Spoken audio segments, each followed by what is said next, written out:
violence or no other kind of violence. Get away! I could be at work, at school, in my car, I can still get shot by the police, but I can get shot anywhere. So it is what it is.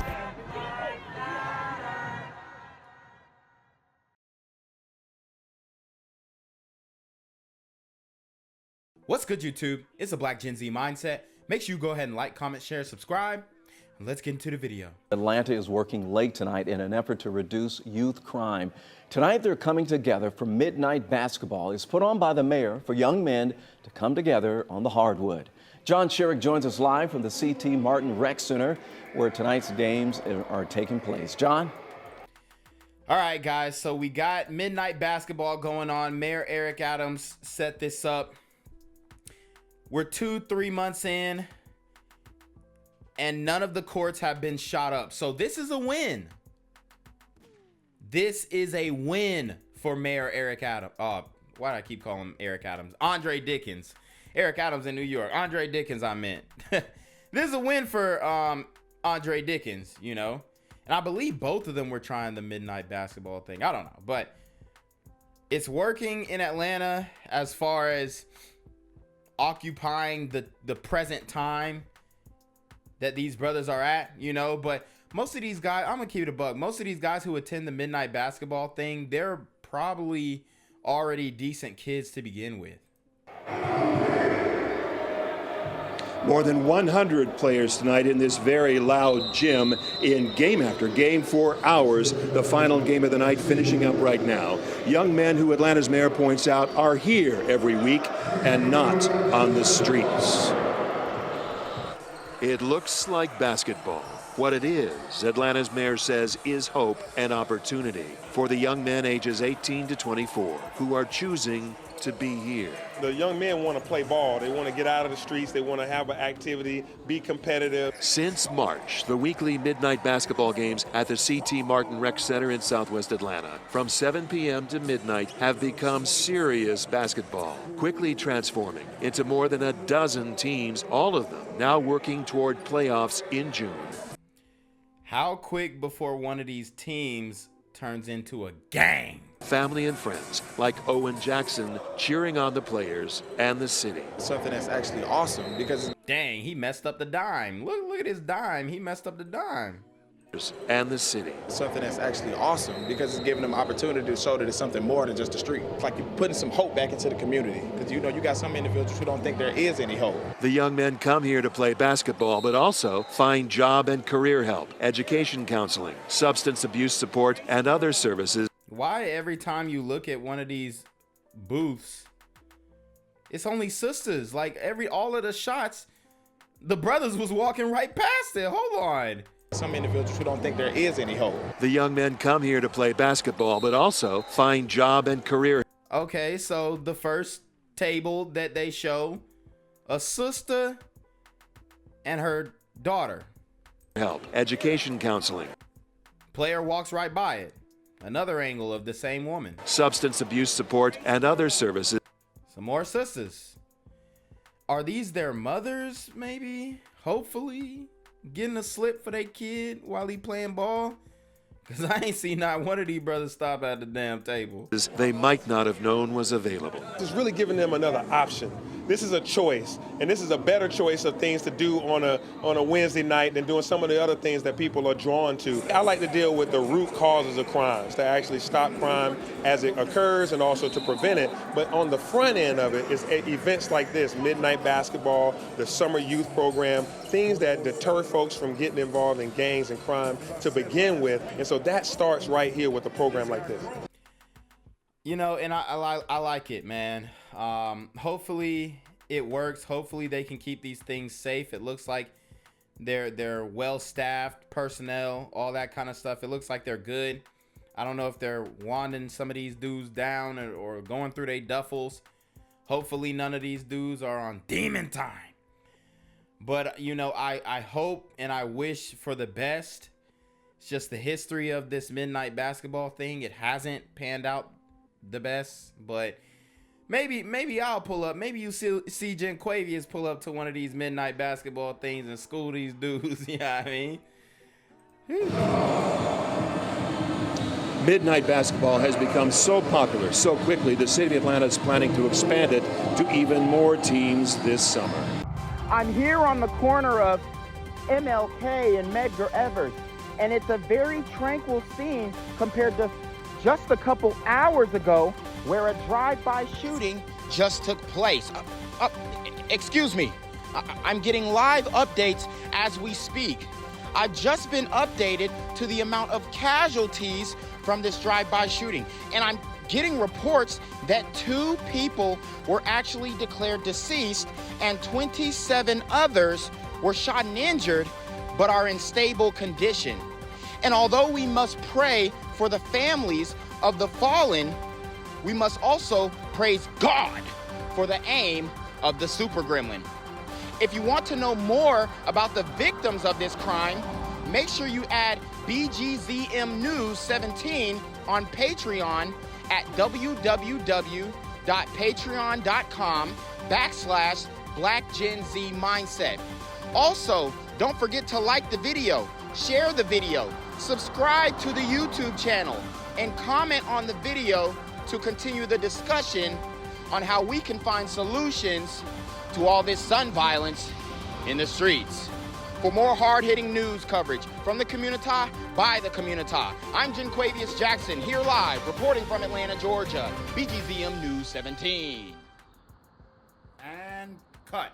All right, dog. Let's get the out of here before these niggas come back. Whoa. Yo! Whoa. Ain't that nigga J? Nah, that ain't me. That ain't me. He just went live That with ain't that me. funky ass suit That's on. that nigga. That's not me. Hey, get that nigga. Jenquavius Hey, Jackson, jump on that here nigga, live, man. reporting from Atlanta, Georgia. Pray for me. Developing at 5, police say a woman fought off armed robbers in a packed Buckhead shopping center. Now they want to catch the thieves. She's sharing her story only with Channel 2 Action News. She says the men attacked her in the Publix parking lot along West Paces Ferry and... Dang, you can't even go to Publix. They waiting for you to come outside. These super gremlins are on demon time. Northside Drive.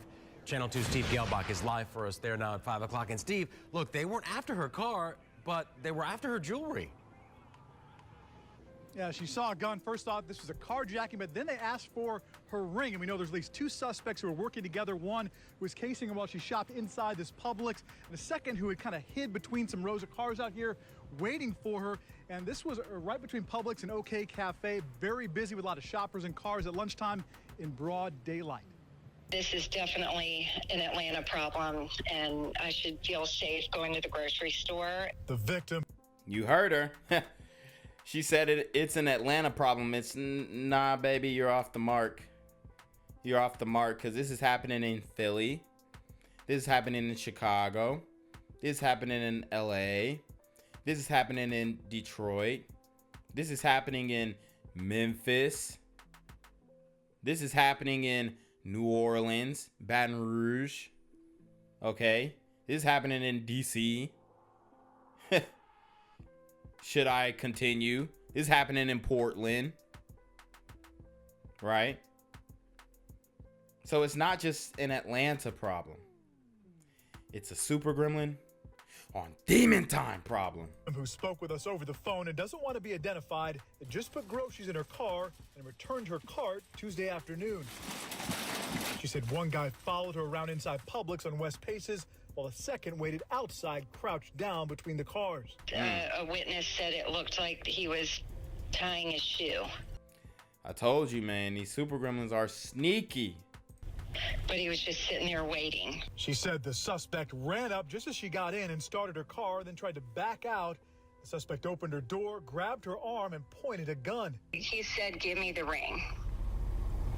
So he wanted my wedding rings and pulled me out of the car. I hit the ground in a ball, face down, and looked up and just ran. She's lucky that they didn't drag her like they did Linda Fricky, man. Close call. I'm glad they did not, end this woman's life. So I guess we can give the super gremlins a shout out for that one. But this is ridiculous, man. As fast as I could. so I was able just to wiggle out of his grip. Victim still has bruises on her arms and scrapes on her legs, but is thankful she escaped. You know, my whole family is very traumatized by this, but we just are thanking God and the special angels that were keeping me safe. You could tell she just, you know, she a good old person. Didn't want to go all the way in. But something tells me that there's going to be an uproar. And late this afternoon, I learned the victim got some dash cam video from a witness who was driving through her, may have captured an image of that suspect, the one who was outside, and police may have video of the one who was inside, but they've yet to release that. And I did send an image, a photo is still shot from that dash camera to APD, and Texans are going to now look at that and see if that is in fact one of the suspects. We're live in Buckhead. Steve Gelbach, Channel 2 Action News. Such a busy parking lot with a lot of local stores. Steve, thank you. Down continues with Yasmina Alston. She's live at Atlanta Police Headquarters. She cold. For us. And Yasmina, some experts say gun violence in general is a big part of the city's crime problem. Yeah, that's right. And the city of Atlanta is seeing a lot of gun violence and also an increase in homicides. But one expert that we spoke with says all of the crime may not necessarily be tied to gangs. Well, we know it's not all of the crime. But according to Fannie Willis, she said it's 70 to 80% of the crime. So nobody ever claimed that it was all of the crime, just most. There's a huge focus on gangs in Atlanta, with the district attorney's #1 focus targeting them. District Attorney Fannie Willis says gangs are connected to much of the city's crime problems. But what role does gun violence in general have in Atlanta's crime? I certainly think that the nature of the gang violence is in flux and changing. I'm not sure the degree to which it accounts for. I haven't seen any data that suggests the numbers that she's presented. That doesn't mean it's not the case. We spoke with a Georgia. So he hasn't seen the number, and you know, we haven't seen the numbers either. Honestly, the FBI is slacking. They didn't put out the 2021 crime reports, so we haven't seen the exact numbers, but we know it's high. Okay. And we know a lot of it has to do with gang activity. So if she's looking at these cases over and over again, and all these super gremlins are associated with these gangs, then all she has to assume is, damn, most of these cases that come across my desk, and by she I mean Fannie Willis, all these cases coming across my desk, these dudes are in a gang or affiliated with some type of gang. So all she's doing is reacting to that, and I think she's doing a great job. Georgia State University professor of criminal justice, Dean Dabney, who says he has seen the data showing gun violence and homicides are a big problem. There's certainly an increase in the amount of gun violence that exists on the streets, in and around clubs, and I think there are some patterns that can be identified in the incident data that I've. What are the patterns? I'm not going to say it. Put it in the chat. What are the patterns? These super gremlins are on demon time. I just haven't seen data that directly links it to gangs. And while there is a target on gang activity specifically, some families of gun violence victims say they don't want their cases forgotten. That happened to my grandson. It was very senseless, and we miss him dearly. Vicki Bell's grandson, Corey Blunt, was killed in Northwest Atlanta last month. His girlfriend witnessed the murder. He was a real genuine person. He uplifted everybody. He wanted everybody to be great. The 21-year-old was shot on Sunset Avenue after an altercation. The family desperate for justice for their loved one and hoping this case doesn't get lost in the shuffle. Justice will be served. But I just need the community help and the police department help. You heard him. Community, he calling on y'all. What y'all gonna do? We gonna throw away this no snitching street code, or we gonna throw it away, or we gonna stand on all 10? And we did reach out to Atlanta police about that homicide. They tell us there are no updates right now. Live in downtown Atlanta, Yasmina Alston, CBS 46 News. Gang violence and other kind of violence. Guess what? I could be at work.